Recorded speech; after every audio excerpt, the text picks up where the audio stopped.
өнөөдөр 2026-аас 2028 оны төсвийн төсөөлөл хүрээний мэдээлэлээ бид нэр хэлцэж байгаа. Тэгэд энд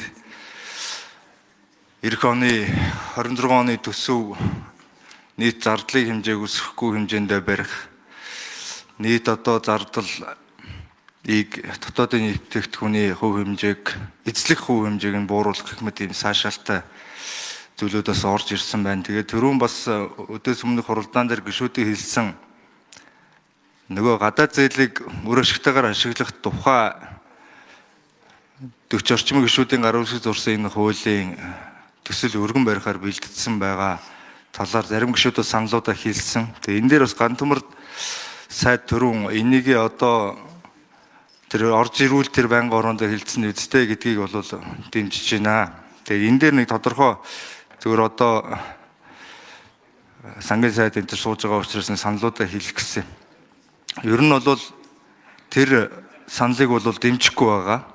Тэр төсвөөс гадуур дахиад их хурлаараа бид нэг сав гаргаж ирчээд тэрийг алдагдaltaгүй төсөв гэж тэр саваа тагилчаа дахиад засгийн газар нь дэрэгдээ хажуудаа өөр нэг сав дүүргээд ингээд явж тэр ерөөсөө болохгүй. Энэ цаашлаад явах юм бол төсвийн асуудал сүлдээ үндсэн хуулийн асуудал болчих юм эрсдэлтэй ийм зүйл байгаа даа. Тэгээ гол асуудал нь мэдээж хэрэг энэ гадаад зээлээ нэгэнт одоо авсан зээлээ ашиглаад эхлүүлсэн төслөө дуусгах хэрэгтэй. Энэ бол зөв. Энэний санаа нь бол зөв.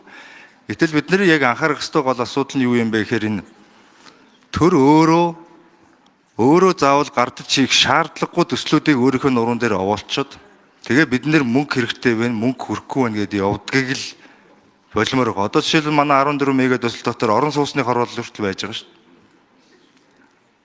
Хотын дэргэд жишээлбэл барилгын компани байгуулчаад хотын урлагчийг захирлаар нь томилж сууж байгаа шүү дээ. Тэгээд төр өөрөө хувийн хвшилтэйгээ зэрэгцээд хийх шаардлагагүй төр бол үндсэндээ юу хийх хэрэгтэй вэ гэхээр нийгмийн шин чанартай дэд үтцийн голдуу төслүүдэл барьж яваад бусад нь боломжийг олгоод ингээл явдаг л өгнө. Онолтой номтой билээ л. Тэгээ манайх болохоор бид нэр бүгдийг хийнэ гэдээ ингээ явдаг. Энэ дээр л одоо гарц гаргалгаа асуудлаа шийдэж явмаар юм байна. Тийм учраас одоо энэ сангийн сайд одоо тэгээд дараагийн сангийн сайд, ерөнхий сайд нарын ч гэсэн сонсож байгаа байлгүй. Тэгээд ирэх намар энэ төсөв оруулж ирэхдээ дараагийнхын танхимынх нь энэ өөрчлөлтүүдээ хийгээд орж ирэх байлгүй дээ. Гэс нэг юм саналтай л байна. Хамгийн гол нь бид нэр энэ нэг тодорхой дүрм журм тодорхой энэ нэг газрын зургаа бас зөв харахгүй болвол хажуугаар нь энэ алсын харангаа хажуугаар нь бас нэг морин хараагаа сайжруулад энэ гарсан энэ алдаануудаа дор дормжсоо явахгүй бол цаг хугацаа бол их богинохон байна гэж санал хэлье.